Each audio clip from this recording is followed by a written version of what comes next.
그 민주화되지 않았죠. 그러니까 이것은 검찰의 행태나 윤석열과 윤핵관들의 행태를 보면 금방 알 수 있습니다. 뭐 말이 안 되는 거죠. 민주사회에서 검찰이 이렇게 난동을 부리는 일은 있을 수 없는 일이죠. 백주 대낮에 야당의 대표를 없는 죄를 만들어서 기소하는 짓은 민주사회에서 있을 수 없는 일입니다. 그런데 버젓이 그런 일이 일어나고 있는 거죠. 2년 동안 수사를 했는데 아무런 물증도 발견하지 못했어요. 그런데 뭘 가지고 기소했는지 모르겠어요. 뭐 했겠죠. 먼지털이 나오니까 먼지 가지고 했겠죠. 아니면 뭡니까. 고해성사를 받았거나, 주변 인물들한테 고해성사를 받았어. 진짜 웃기는 얘기죠. 정말, 위중교사를 한 거죠. 위중교사를. 그렇게 해서 이랬다 저랬다 왔다 갔다 하고, 진짜 나쁜 놈들이죠. 진짜 수사해야 할 김건희 주가 조작, 이거 수사하지 않죠. 진짜 수사해야 될 이 최상병 해병대 수사하지 않습니다. 물론 경북경찰에서 한다고 그러지만 사실 경북경찰에 무슨 힘이 있어요. 그 양평 고속도로 종점 바뀐 거 지금 어마무시하지 않습니까? 어마어마해요. 점점 뭐가 나옵니다. 그거 수사해야 됩니다. 그 양평 구은의 무슨 국장인가 한 놈이 다 했다는 거 아니에요, 그거. 자, 그래서 언론사는 이것이 민주주의인가? 라는 것에 질문해야 됩니다. 이런 것은 민주주의가 아니죠. 어쩌다가 이런 머저리 같은 인간을 꼭대기에다 올려놓고 저간의 사정에 대해서 질문하지도 않고 있어요. 나는 질문하는 것을 직업으로 삼는 소위 지식인이라는 자들이 집단적으로 질문하지 않기로 작정한 모양이다. 나는 이렇게 생각하죠. 나는 늘 내가 직장 생활을 하면서 늘 가지고 있던 의문이 있어요. 내가 문제의식을 가지고 있었잖아요. 이걸 해결해야 되겠어. 그럼 어디 가서 물어봐도 그걸 제대로 답변해 주는 사람이 없는 거예요. 우리나라에서 하는 의사결정제도, 뭡니까. 구미제도 결제받고 또 결제받고 까니마 또 까고 또 까고 또 까는 이런 이 층층스라해서 윗사람들은 아무것도 안 하고 회전의자만 돌리고 있고 그리고 조직 내에서 정치만 하고 있고 다음번에 어느 자리를 가야 되나. 이런데 이게 나라가 제대로 돌아가겠습니까? 각자 자기 일이 없이 위에 올라가기만 하면 중앙부처의 과장만 돼도 자기 하는 일이 없어요.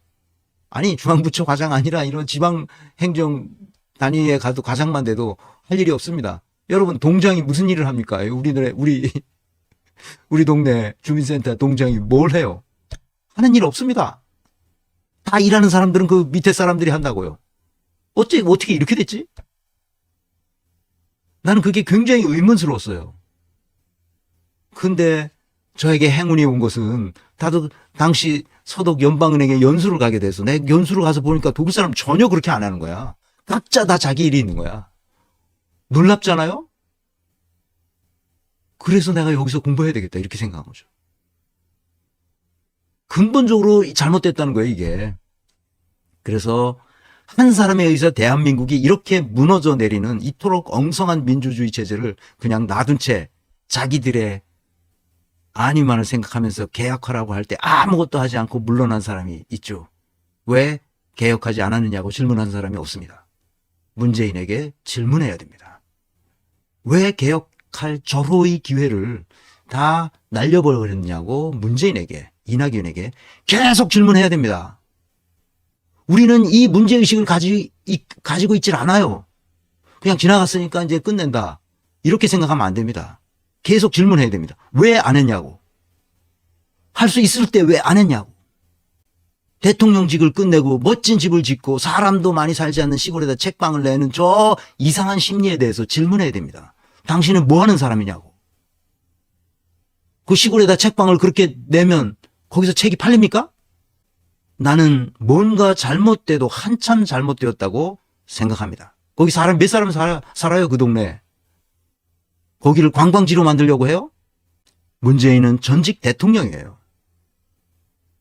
죽을 때까지 모든 삶이 보장되어 있어요. 아무 불편이 없도록. 경호원도 있고 보좌관들도 있어요. 뭘 더 해보려고 책방을 내냔 말이야.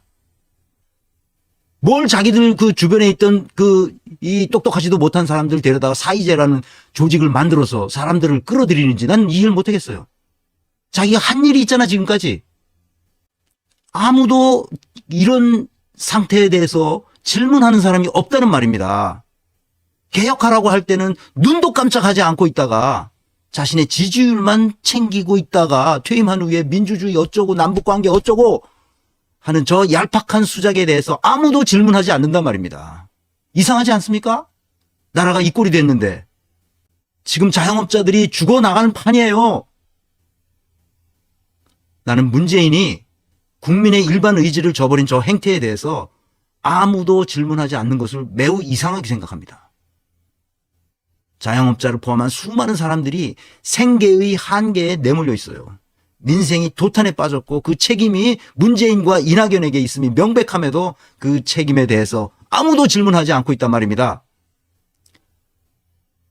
집단적으로 침묵하기로 작정한 모양이에요.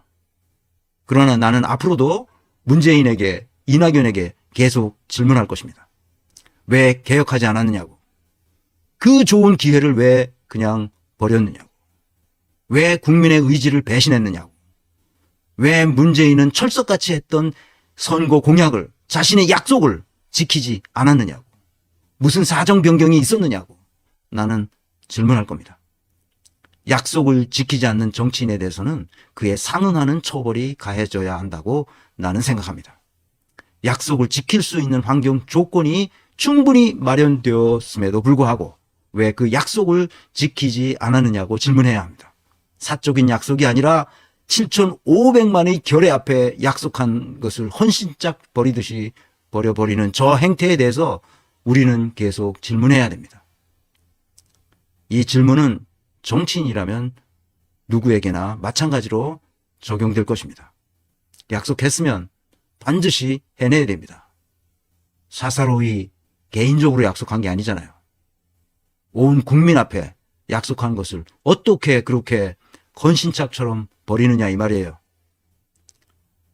우리 민주주의는 사실상 민주주의가 아니라는 점에 대해서 내가 오늘 짤막한 강의를 하려고 합니다. 그래서 나는 윤석열의 행태, 이재명의 행태, 문재인의 행태, 이낙연의 행태에 늘 예의주시하고 있습니다. 그들의 말, 행동, 의사결정을 통해서 그들의 사회적 성취가 무엇인지를 살펴보는 것이 내 전문 분야이기 때문에 그렇습니다. 아무것도 하지 않고 그대로 빠져나간 이들을 나는 용서할 수 없습니다. 내가 이 분야의 전문가이기 때문에 누가 뭐래도 이 질문은 계속할 것입니다.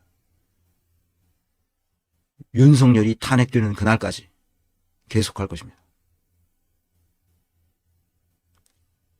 2편을 시작할 텐데 제 1편을 못 보신 분들은 반드시 보시면 이게 연결되는 것이기 때문에 이 오늘 강의도 짧게 하겠지만 이해하기가 더 쉽게 됩니다. 1편을 못 보신 분은 반드시 1편도 봐주시기를 바랍니다.